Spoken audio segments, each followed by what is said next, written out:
Hello friends, welcome to India special. India பொழுது இனியா பொழுதாக ஒன்று இணைந்திருப்பது உங்கள் தொழில் தேன்மொழி.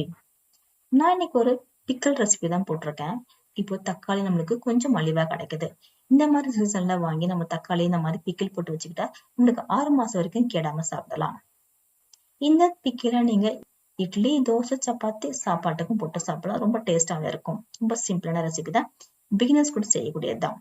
வாங்க டொமேட்டோ பிக்கிள் எப்படி இன்ஸ்டன்டா வீட்டுல செய்யலாம்னு பார்க்கலாம்.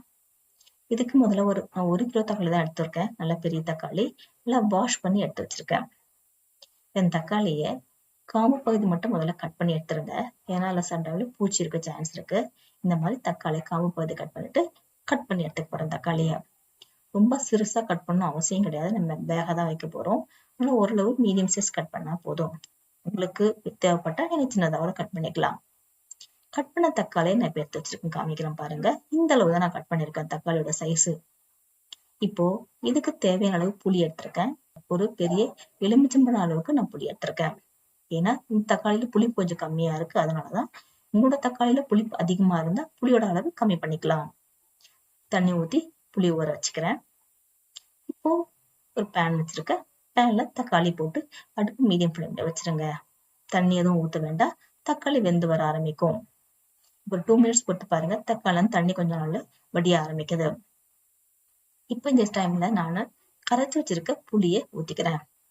புளிய கரைச்சி நல்லா வடிகட்டி எடுத்துங்க. சம்டைம்ல அதுல தூசலா இருக்க சான்ஸ் இருக்கு.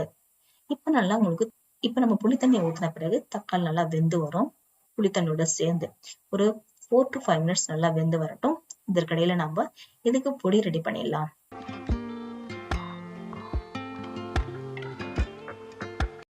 ஒரு பேன் வச்சிருக்கேன். ட்ரை பேன் தான்.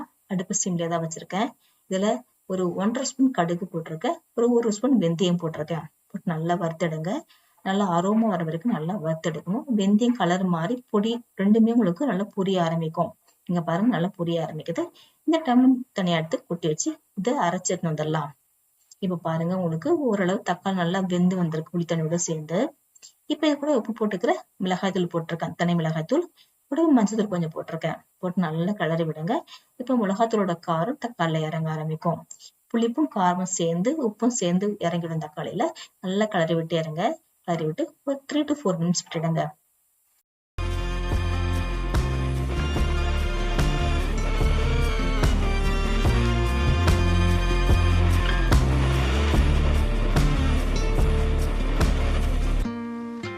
இப்ப நல்லா கிளறி வந்த பிறகு நம்ம ஆல்ரெடி அரைச்சு வச்சிருக்க பொடியும் சேர்த்துக்கலாம். சேர்த்து நல்லா மிக்ஸ் பண்ணி விட்டுருங்க. மிக்ஸ் பண்ணி விட்டு ஒரு 5 மினிட்ஸ் விட்டுட்டீங்கன்னா உங்களுக்கு பச்சை வாசனை போற அளவுக்கு உங்களுக்கு தக்காளில இருந்து காரம் இறங்க ஆரம்பிக்கும். நல்லா கிளறி விட்டு அடுப்பு சிம்ல விட்டுட்டேன். இப்போ ஒரு 5 மினிட்ஸ் போட்டு பாருங்க. உங்களுக்கு ஓரளவு காரம்லாம் இறங்க ஆரம்பிச்சிருக்கு.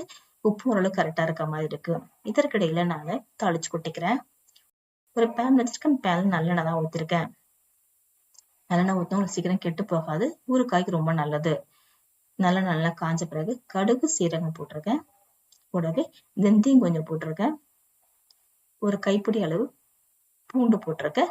கருவேப்பிலை போட்டிருக்கேன். எல்லாமே உங்களுக்கு நல்லா புரிஞ்சு வர ஆரம்பிக்குது. நல்லா புரிஞ்சு வந்த உடனே இதை நான் எடுத்து தக்காளி ஊறுகாயில கொட்டிக்கிறேன். கொட்டிட்டு நல்லா கிளறி விட்டுருங்க. நல்லா கிளறி விட்டு எண்ணெய் நல்லா ஊத்திட்ட பிறகு ஒரு 3 to 4 மினிட்ஸ் அடுப்புல வச்சு நீங்க இறக்கிங்கன்னா போதும். ஒரு சூப்பரான தக்காளி பிக்கிள் ரெடி ஆயிடுச்சு. இந்த தக்காளி தொக்குன்னு நீங்க சொல்லலாங்க. இதை நீங்க இட்லி, தோசை, சப்பாத்தி சாப்பாட்டுக்கு போட்டு சாப்பிட்டு பாருங்க. அந்த அளவு டேஸ்டா இருக்கும். இதை நீங்க ஒரு 2 பாக்ஸ்ல மாத்தி எடுத்து வச்சீங்கன்னா தேவையான அளவு சின்ன பாக்ஸ்ல முதல்ல யூஸ் பண்ணிக்கிட்டு மீதி பாக்ஸ் நீங்க ஃப்ரிட்ஜ்ல ஸ்டோர் பண்ணீங்கன்னா உங்களுக்கு சீக்கிரம் கெட்டே போகாது. 6 மாசம் வரைக்கும் கெடாம உங்களுக்கு பிக்கல் ரெடியா இருக்கும். கண்டிப்பா ட்ரை பண்ணி பாருங்க. ரொம்ப சிம்பிளான ரெசிபி தான். இந்த ரெசிபி லைக் பண்ணுங்க, ஷேர் பண்ணி, சப்ஸ்கிரைப் பண்ணுங்க. மறக்காம பக்கத்துல இருக்க பெல் ஐகானை பிரஸ் பண்ணுங்க. ஃபேமிலிக்கும் ஃப்ரெண்டுக்கும் ஷேர் பண்ணுங்க. தேங்க்யூ.